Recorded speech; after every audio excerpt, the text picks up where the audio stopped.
Hello, happy Tuesday, Taco Tuesday in my house, maybe yours too. I'm doing just a quick little live video today about penguins. We went down a penguin rabbit hole. Penguin hole, I guess you'd call it. Anyways, we watched Mr. Popper's Penguins on like our family movie night and with Jim Carrey, and it was so funny. We were all laughing so hard.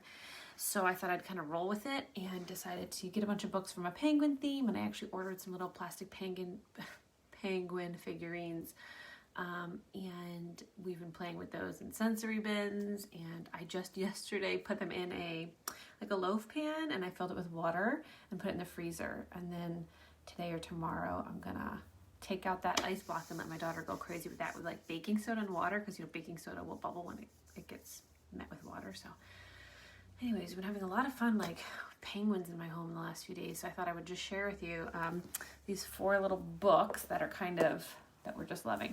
But I just want to do a little housekeeping here. I posted a poll this morning right on the page asking if you'd be interested in seeing books about the government. I have the children's book about Joe Biden's childhood, and I have a children's book about Kamala Harris, and I have the book that Kamala Harris's niece actually wrote about her mom and her aunt when they were kids.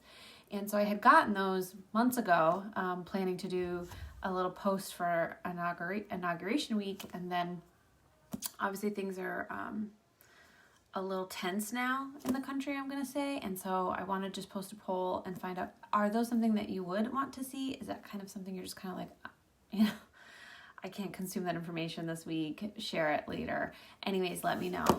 I own the books, and so I can do it now. I actually got some extra books from the library, fit to the same theme about voting and government and all that stuff, but it will be an unbiased review. It's literally just showing you some books that are kind of fitting to the topic. But anyways, if you have a moment, please go over to the poll and let me know if you do want to see that or you don't want to see that. Either way, I want to make sure that I'm kind of posting content that you care about, you know what I mean? I don't get paid to do this. I don't get anything free to do this. I get nothing.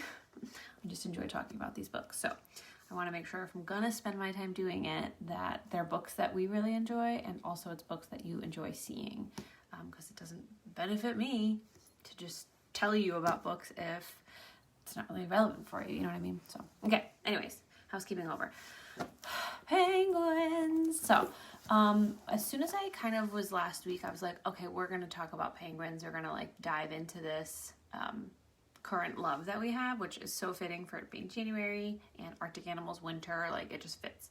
I had to go right to the library and pick up the big book of Blue. And actually, I tried to buy it because we have gotten this out of the library so many times. Last week I tried to buy it and I couldn't. It was like all sold out on Amazon. It was not on Thrift Books, which is my second place where I normally get these books. This is by Yuval Zommer. I've shared this book definitely once here, possibly more. I know I did it on a review for the Little Macaroni Kids of Lower Manhattan as well. I think that one was the Big Book of Bugs maybe. But anyways, Yuval Zommer's an illustrator that I can't get enough of. I follow him on Instagram, follow all of his things. He has a few of these books. Big Book of Blue, which is ocean. Beasts, which is animal. Bloom, flowers, bugs. Does he even have that one? I'm not sure. He has some companion sticker books. Anyways, these books are so great. They're just full of his illustrations. That is upside down. Full of his illustrations.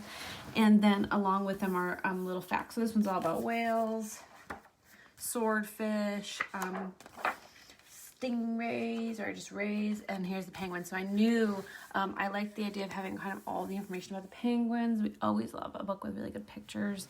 I actually have a cookbook holder, and so with a book like this particularly, when I want to be open to this page, I'll prop this up on the cookbook holder right on the table where we do most of our art and activities and things. So kind of all week we can kind of be looking at it and learning a little bit about them. So like they have heavy bones. A penguin has heavy bones that help it dive underwater.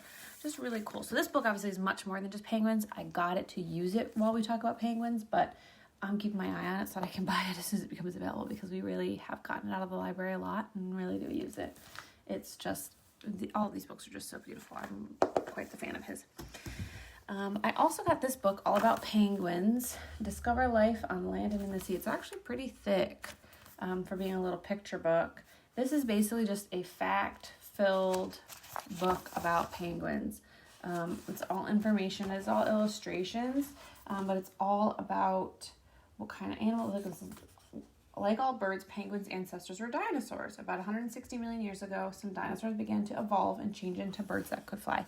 It's just completely nonfiction, but I kind of wanted that. I wanted something that kind of would like give us some substance to talk about.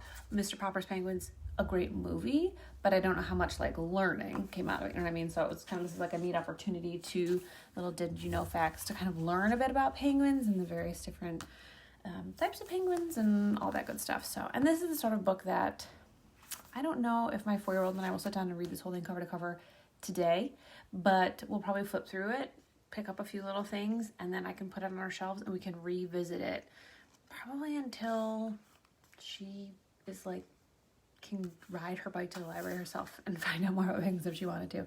Because a book like this is just full of heavy facts. Like nonfiction, you're just gonna use it forever. You know what I mean?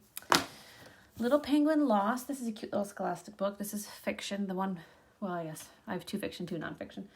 This one's by Tracey Corderoy and illustrated by Gavin. It's a very sweet little story about this penguin, Plip, who is playing with his friends when he realizes he has lost his Stuffy, his most favorite stuffed animal, and he's devastated. And so they help him look for it, and they discover that it might be in the lair of the walrus, and walruses eat penguins. They're very scary to penguins.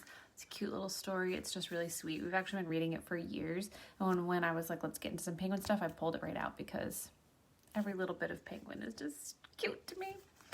Okay, so because we had watched the movie Little Popper's Penguins and really liked it, I called the library and had them put it on hold for me. Look at my fancy bookmark plastic.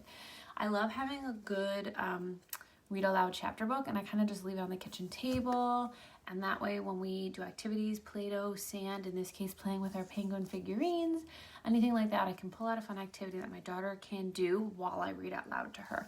And actually this book she's loving so much that she was doing sand the other day and I was reading it, and then I stopped and she was like, wait, I want you to just keep reading. I don't want to focus on the sand, Mom. I want to focus on this book. She's really into it. Totally different story than the Jim Carrey movie, obviously. That's updated for a more current time. This was written, I think, in 1938, but we're really loving it. It's very cute, and it's a great length. It's a great size. My 4-year-old can totally take in the information that's being provided in this book. It's not above her. I think it's a great book, and it's such a fun little winter read. So those are my 4 books. Nothing crazy. The random topic of penguins, but you know what? This is a great time of year to be talking about these, so I just want to share these with you. Do you have any penguin books or Arctic animal in general books that I need to be looking into, or that I can be added? And tell me, have you read Mr. Popper's Penguins with your kids, or did they read it for themselves? And was it like a blast from the past? I want to know how much you're enjoying it, because I'm really, really enjoying reading with my daughter. Happy Tuesday.